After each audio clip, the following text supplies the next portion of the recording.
Olá, tudo bem? Eu sou a professora Patrícia Pereira e hoje nós vamos conversar um pouquinho sobre deficiência visual. Eu sou mestre interdisciplinar em Ciências Humanas, especialista em Educação Especial e atuo há mais de 18 anos na área de formação de professores. A verdadeira beleza não está naquilo que vemos, mas sim naquilo que sentimos. Então, para a gente começar a falar sobre deficiência visual, nós vamos falar primeiro sobre o olho. O olho é a nossa máquina fotográfica, é aquilo que vai transmitir a informação de fora para dentro. Então, a retina corresponde a como se fosse um filme com cores variadas para que você consiga identificar aquilo que você está vendo. A íris, ela controla a quantidade de luz que entra no olho. A imagem de um objeto é formada da retina, ela vem de forma invertida. E o que é deficiência visual? A deficiência visual é definida como uma perda parcial ou total, que pode ser congênita ou adquirida da visão. O nível de acuidade visual pode variar e determinar dois grupos da deficiência. Um deles é a cegueira. O que é a cegueira? É a perda total da visão ou pouquíssima capacidade de enxergar, o que leva as pessoas a necessitarem do sistema Braille como meio de leitura e escrita.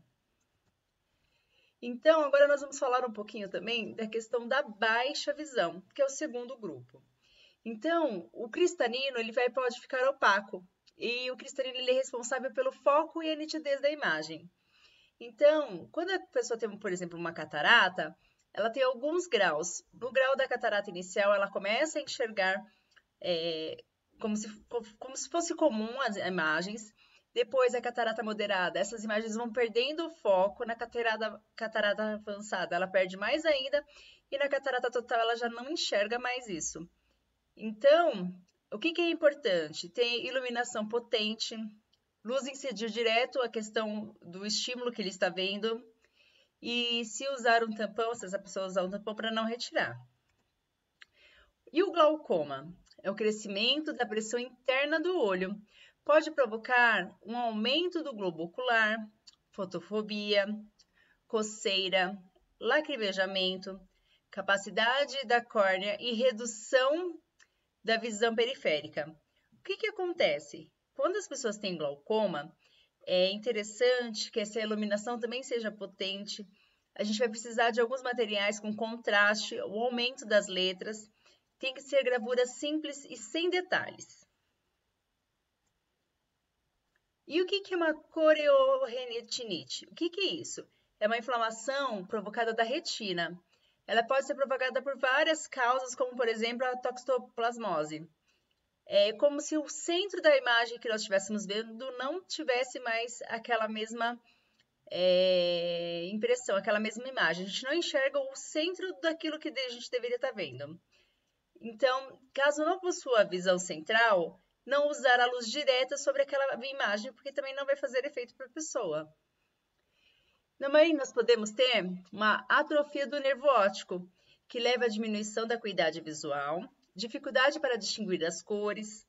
O que é importante a gente sempre orientar? Tem que ter uma iluminação potente e trabalhar intensamente as cores. Retinoplastia. Trata-se de uma degeneração da retina, que pode ser hereditária ou não. Envolve a perda da visão periférica e, consequentemente, problemas de mobilidade, ficando a pessoa com visão tubular. Caracteriza-se ainda por ter uma cegueira noturna. Então, as pessoas não enxergam à noite e enxergam ou somente o centro e não ao redor, ou se não com algumas manchas. Quais as orientações? Iluminação, adaptação de material, então a gente ampliar, traçar letras, fazer o contraste mais forte. Quando eu estiver com a visão tubular, por exemplo, diminuir o tamanho do material, porque daí ele só vai enxergar o centro. Albinismo. O albinismo tem a diminuição ou a ausência da pigmentação da íris. A acuidade visual acaba ficando reduzida também. E existe uma fotofobia extrema, ou seja, toda a claridade incomoda essa pessoa. Então, tem que ter uma iluminação mais fraca, tem que dar a adaptação desse material com traçados de letras mais fortes. Sintomas e sinais mais comuns das alterações visuais. Então, as pessoas que têm as alterações visuais, elas vão ter tonturas, náuseas, dor de cabeça, sensibilidade excessiva à luz, visão dupla e embaçada. Quais vão ser as condutas que os alunos vão apresentar? Apertar e esfregar os olhos, irritação, olhos avermelhados ou lacrimejando, uma crosta na área do implante dos cílios, ou seja, como se fosse uma caspa perto dos cílios, franzimento da testa ou piscar contínuo várias vezes, ficar mais perto ou mais longe dos objetos e sempre ficar fazendo com que esse movimento da cabeça vai ficar bem, o professor se observar, esse aluno sempre vai ficar com aproximação ou afastamento dessa imagem. Quando a pessoa está usando a melhor correção óptica de ambos os olhos e apresenta uma acuidade visual menor do que 0,03 e o campo visual é menor que 2, a gente chama de baixa visão. Então, é o processo educacional que se desenvolverá principalmente por meios visuais, ainda que a utilização de alguns recursos específicos. Tá? Então, a gente vai deixar mesmo a criança se aproximar dessa imagem, não tem problema a criança levar a imagem até próximo do olho para ela identificar. Então, devemos considerar a estimulação visual como aspectos mais do desenvolvimento da criança. As condutas visuais precoces, elas não se referem apenas à questão residual do que a criança tem, mas também à sua inteligência. A criança motivada a utilizar a sua visão residual, por mais baixa que ela seja, trabalhará para atingir um nível máximo de funcionamento possível para esta visão. Talvez, em nenhuma outra forma de educação, os recursos didáticos assumam tantas importâncias como na educação especial de pessoas com deficiência visual. Um dos problemas básicos do deficiente visual é a dificuldade do contato com o ambiente físico. A formação de conceitos depende do íntimo contato da criança com as coisas do mundo ao seu redor.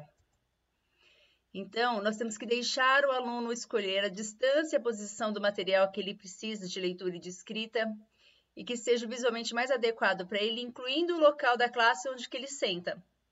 Utilizar suportes para leitura que envolvam material que proporcione melhor postura para a atividade de leitura e escrita. A iluminação natural é sempre aconselhável. Se não for o suficiente, deve usar uma luminária com luz direta ou indireta. Também podemos usar uma utilização de recursos para longe. O aluno deve sentar-se em uma distância fixa da lousa, se aproximar mais ou menos de 1,5 m ou 2 metros. Permite-se que o aluno sente-se próximo do quadro, ou seja, da lousa. Com explicações mais complexas, tem que chamar o aluno até próximo da lousa realmente. O que nós aconselhamos? Fonte Arial ou a Verdana. Não utilizar letras muito rebuscadas. O tamanho da letra sempre 24 em negrito, entre linhas, ou seja, dá um espaço maior entre linhas. Entre as palavras, a gente pode manter o padrão e entre as letras também. A cor do papel e a tinta sempre é melhor o papel branco, Quanto mais branco, mais marfim gelo, sem brilho. E papel reciclado e tinta sempre preta, proporcionando o maior contraste possível. Nesse momento, a gente vai falar sobre a questão desses recursos e vamos nos aprofundar um pouquinho mais na próxima aula. Muito obrigada!